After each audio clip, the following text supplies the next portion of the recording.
What song the siren sang, or what name Achilles assumed when he hid himself among women? Although puzzling questions are not beyond all conjecture. Sir Thomas Browne.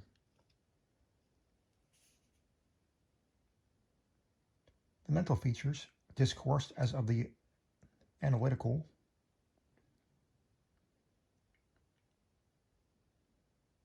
are in themselves but little susceptible of analysis. We appreciate them only in their effects. We know of them, when among other things, that they are always to their possessor, when inordinately possessed, a source of the liveliest enjoyment. As of the strong man exults in his physical ability, delighting in such exercises as call his muscles into action, so glories the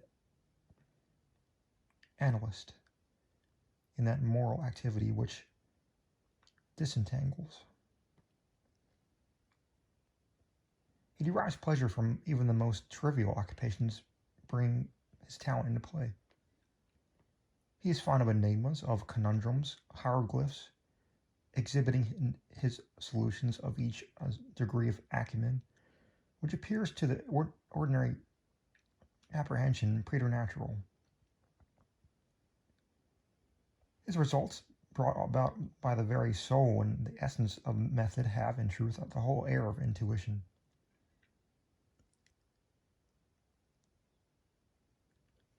The faculty of resolution is possibly much invigorated by mathematical study, and especially by that high branch of it which, unjustly, and merely on account of its retrograde operations, has been called, as a par excellence,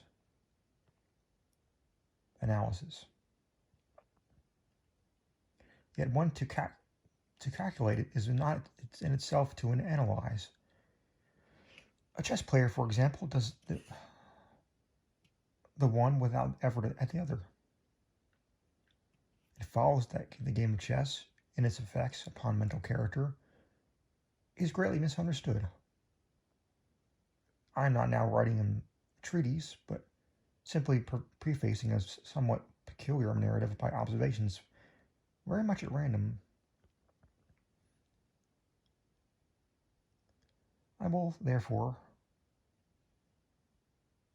take occasion to assert that the higher powers of the reflective intellect are more decidedly and more usefully tasked by the unostentatious scheme of draughts than by all the elaborate frivolity of chess. In this latter, where the pieces have different and bizarre motions, with various and very variable values, what is only complex is mistaken, a not unusual error, for what is profound. The attention here is called powerfully into play. If it flag for an instant, an oversight is committed, resulting in injury or defeat. The possible moves being not only manifold but involute, the chances of such oversights are multiplied, and in 9 cases out of 10, it is the more concentrative rather than the more acute player who conquers. In draughts, on the contrary, where the moves are unique and have but little variation, the probabilities of inadvertence are diminished, and the mere attention being left comparatively unemployed. What advantages are obtained by either party are obtained by superior acumen. To be less abstract, let's suppose that a game of draughts where the pieces are reduced to 4 kings, and where, of course, no oversight is to be expected. It is obvious that here the victor can be decided, the players being at all equal, only by some recherche movement, the result of some strong exertion of the intellect, deprived of ordinary resources. The analyst throws himself into the spirit of his opponent, identifies himself therein, and not unfrequently sees thus, at a glance, the sole methods, sometimes indeed absurdly simple ones, by which he may seduced into error or hurry into miscalculation. What has long been known for its influence upon what is termed the calculating power, and men of the highest order of intellect have been known to take an apparently unaccountable delight in it, while eschewing chess as frivolous.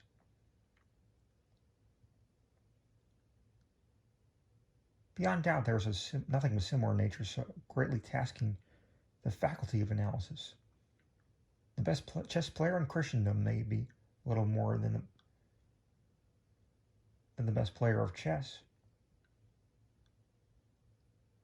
but proficiency is in whist implies a capacity for success in all these other more important undertakings where mind struggles with mind. When I say proficiency, I mean that the perfection in the game, which includes a comprehension of all the sources whence legitimate advantage may be derived. These are not only manifold, but multiform, and lie frequently among recesses of thought, altogether inaccessible to the ordinary understanding. To observe attentively is to remember distinctly, and so far the concentrated chess player will do very well at whist. While the rules of Hoyle are themselves based upon the mere mechanism of the game, are sufficiently and generally comprehensible, thus to have a retentive memory and proceed by quote-unquote the book, are points commonly regarded as the sum total of good playing. But it is in matters beyond the limits of mere rule that the skill of the analyst is evinced. He makes in silence a host of observations and inferences, so perhaps do his companions, and the difference in the extent of the information obtained lies not so much in the validity of the inference as in the quality of the observation.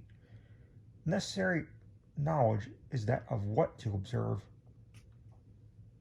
Our player confines himself not at all, nor because the game is the object, does he reject deductions from things external to the game. He examines the countenance of his partner, comparing it carefully with that of each of his opponents. He considers the mode of assorting the cards in each hand, after counting trump by trump and honor by honor, through the glances bestowed by their holders upon each. He notes each variation of face as the play progresses, gathering a fund of thought from the differences in expression of certainty, of surprise, of triumph, or chagrin. From the matter of gathering up a trick, he judges whether the person is taking it can make another in the suit. He recognizes what is played through feint by the manner with which it is thrown upon the table. A casual or inadvertent word, the accidental dropping or turning of a card, with the accompanying anxiety or carelessness in regard to its concealment, the counting of the tricks with the order of their arrangement, embarrassment, hesitation, eagerness, or trepidation, all afford to his apparently intuitive perception indications of the true state of affairs. The first 2 or 3 rounds having been played, he is in full possession of the contents of each hand, and thenceforward puts down his cards with an absolute position of purpose as if the rest of the party has turned outward in the faces of their own.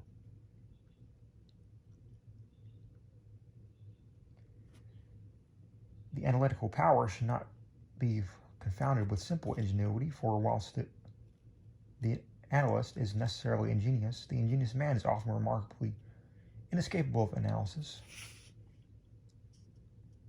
The constructive or combining power by which ingenuity is usually manifested, and to which the phrenologists, I believe erroneously, have assigned a separate organ, supposing it to be primitive faculty, so that so frequently seen in those whose intellect bordered on otherwise upon idiocy, as to have attracted general observation among writers on morals. Between ingenuity and analytic ability, there exists a difference far greater indeed than that between the fancy and the imagination, but of a character very strictly analogous.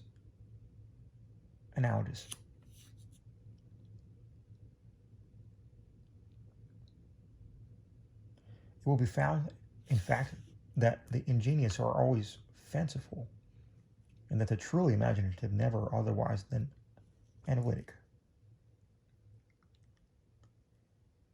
The narrative which follows will appear to the reader somewhat in the light of a commentary upon propositions just advanced.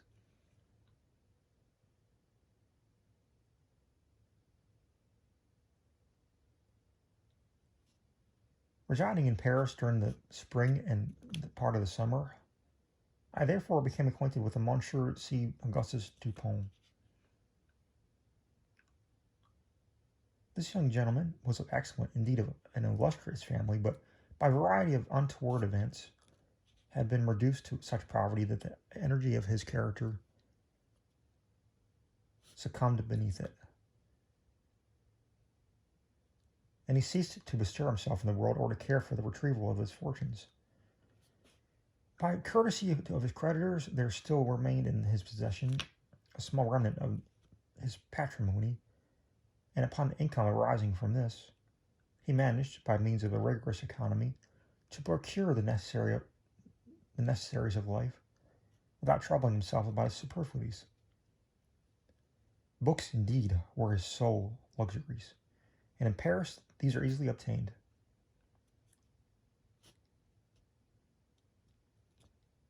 Our first meeting was in an obscure library in the Rue Montmartre, where the accident of our both being in search of this very same and very, very remarkable volume brought us into closer communion.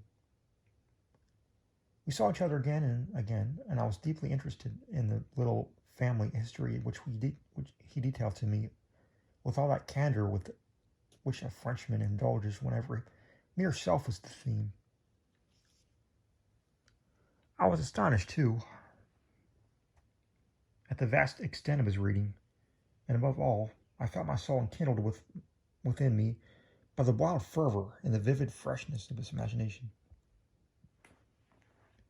Seeking in Paris the objects I then sought, I felt that the society of such a man would be to me a treasure beyond price, and this feeling I frankly confided to him.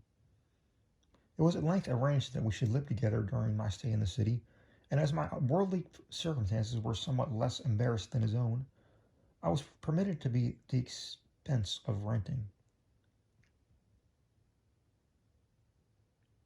and furnishing in a style which suited the rather fantastic gloom of our common temper, a time-eaten and grotesque mansion, long deserted through superstitions into which we did not inquire, and tottering to its fall in a retired and desolate portion of the Faubourg Saint-Germain.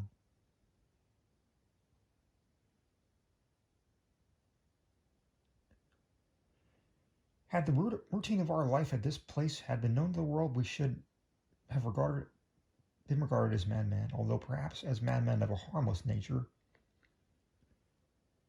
Our seclusion was perfect.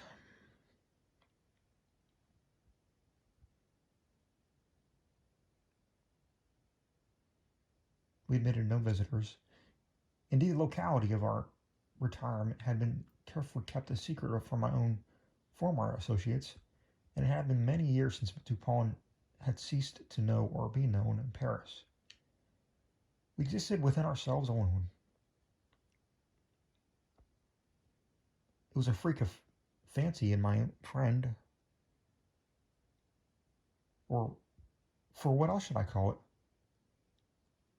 to be enamored of the night for her own sake.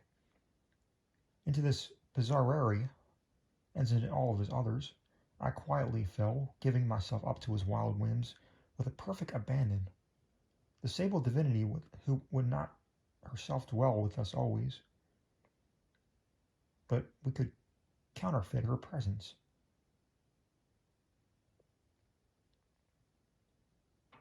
At the first dawn of the morning, we closed all the massy shutters of our building, lighted a couple tapers, which, strongly perfumed, threw out all the ghastliest and feeblest of rays. By the aid of these, we busied our souls in dreams, reading, writing, and conversing, until warned by the clock of the advent of the true darkness.